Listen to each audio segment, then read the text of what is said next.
आपने कभी गौर किया है कि इस ब्राउन कलर के बॉक्स में ही क्यों होती है डिलीवरी, या फिर हमारी कोहनी में चोट लगने पर करंट जैसा झटका क्यों लगता है। आज की वीडियो में जानेंगे ऐसे ही इंटरेस्टिंग रैंडम फैक्ट्स के बारे में। उससे पहले आपने अगर इस चैनल को सब्सक्राइब नहीं कर रखा है तो अभी सब्सक्राइब कर लीजिए। नंबर 5, आप जो ये पैरों में पहने जाने वाली स्लीपर देख रहे हैं, इन्हें हवाई चप्पल भी कहा जाता है। ये तो आपने सुना ही होगा। अब इन्हें हवाई चप्पल क्यों कहा जाता है? ऐसा तो है नहीं कि इन्हें पहनने के बाद कोई व्यक्ति हवा में उड़ने लगता है। हाँ, लेकिन हो सकता है कि इन्हें पहनने के बाद चलने में काफी रिलैक्स और हल्का महसूस होता है, इसलिए इसे हवाई चप्पल कहा जाता हो, लेकिन ऐसा नहीं है। दरअसल इसके पीछे की साइंस कुछ और है। हवाई चप्पल का नाम उसकी उत्पत्ति से जुड़ा हुआ है। इतिहासकारों के अनुसार अमेरिका में एक आइलैंड है, हवाई आइलैंड। उस आइलैंड पर एक खास प्रकार का पेड़ मिलता है जिसे टी नाम से जाना जाता है। इस पेड़ के जरिए ही एक रबर जैसा फैब्रिक तैयार किया जाता है जो काफी लचीला होता है। इसी फैब्रिक से ये चप्पलें बनाई जाती हैं और इसी वजह से इन चप्पलों को हवाई चप्पल कहा जाता है। नंबर 4, आपने कभी ना कभी महसूस किया होगा कि जब कभी हमारी कोहनी किसी चीज से टकरा जाती है तो उस समय हमें तेज दर्द होने की बजाय एक करंट या कुछ झंझनाहट जैसा महसूस होता है। बच्चे हो या बड़े, हम सब ने कभी ना कभी इसका अनुभव जरूर किया है। आपने कभी सोचा कि ऐसा क्यों होता है, और सिर्फ कोहनी के साथ ही ऐसा क्यों होता है जबकि शरीर के बाकी हिस्से के साथ ऐसा नहीं होता है? तो आपकी जानकारी के लिए बता दूं, दरअसल कोहनी की जिस हड्डी से टकराते ही हमें करंट जैसा महसूस होता है उसे आम बोलचाल की भाषा में फनी बोन कहा जाता है, और मेडिकल साइंस की भाषा में इसे अल्नर नर्व या अल्नर तंत्रिका कहते हैं। यह तंत्रिका हमारी गर्दन, कंधे और हाथों से गुजरती हुई हमारे हाथ की छोटी फिंगर तक जाती है। शरीर के सभी तंत्रिका तंत्र की तरह अल्नर का भी ज्यादातर हिस्सा हड्डियों और जोड़ों के बीच सुरक्षित रहता है, लेकिन कोहनी से गुजरने वाला हिस्सा केवल स्किन और फैट से ढका होता है।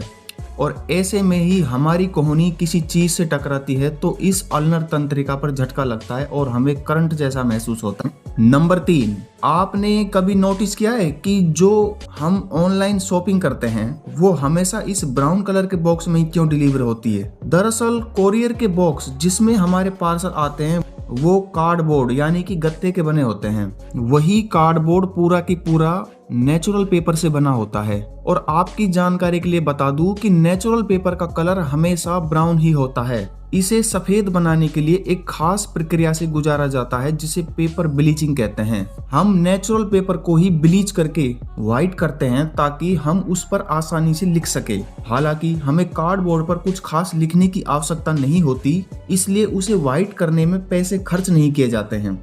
अमेजन और फ्लिपकार्ट जैसी कंपनियां सामानों की ऑनलाइन डिलीवरी के लिए जिन बॉक्स का इस्तेमाल करती हैं वो दरअसल कार्डबोर्ड बॉक्स ही होते हैं। अब क्योंकि कोरियर के लिए यूज होने वाले बॉक्स के लिए ग्राहक एक्स्ट्रा पैसे तो देता नहीं है, इसलिए ये डिलीवरी बॉक्स अक्सर ब्राउन कलर के होते हैं।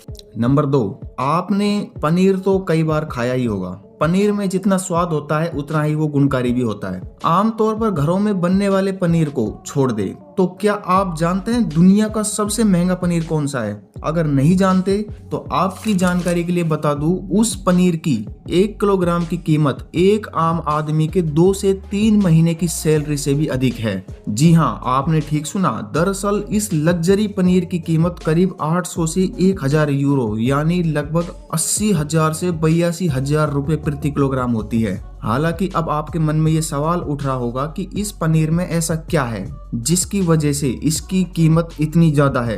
दरअसल इस पनीर को गधी के दूध से बनाया जाता है। हालांकि ये सामान्य गधी नहीं बल्कि सर्बिया में पाई जाने वाली खास प्रजाति की गधी बाल्कन के दूध से इस पनीर को बनाया जाता है। इसका उत्पादन केवल सर्बिया के स्पेशल नेचर रिजर्व में किया जाता है।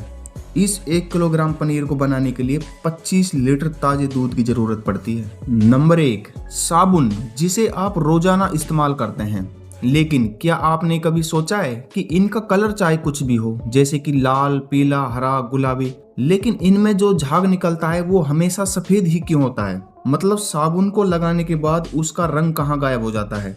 तो आपकी जानकारी के लिए बता दूं कि किसी भी वस्तु का अपना कोई रंग नहीं होता है। यानी कि वस्तु पर जब प्रकाश की किरणें पड़ती हैं तो वो बाकी रंगों को एब्जॉर्ब कर जिस रंग को रिफ्लेक्ट करती है वही उसका रंग होता है। वही नियम कहता है कि जब कोई वस्तु सभी रंगों को एब्जॉर्ब कर लेती है तो वह काली दिखाई देती है। यही नियम साबुन के झाग पर भी लागू होता है। आपकी जानकारी के लिए बता दूं कि साबुन का झाग कोई ठोस पदार्थ नहीं है। ये पानी, हवा और साबुन से मिलकर बनी एक पतली फिल्म होती है। साबुन के एक बुलबुले में प्रकाश की किरणें जाते ही अलग अलग दिशा में रिफ्लेक्ट होने लगती है। यानी कि प्रकाश की किरण एक दिशा में न जाकर अलग अलग दिशा में बिखर जाती है और बुलबुला हमें पारदर्शी दिखाई देने लगता है और इसी कारण से हमें वो सभी बुलबुले सफेद दिखाई देते हैं। अगर ये वीडियो आपको पसंद आई है तो इसे लाइक करें और ऐसी ही वीडियो के लिए हमारे चैनल को सब्सक्राइब कर लीजिए। धन्यवाद।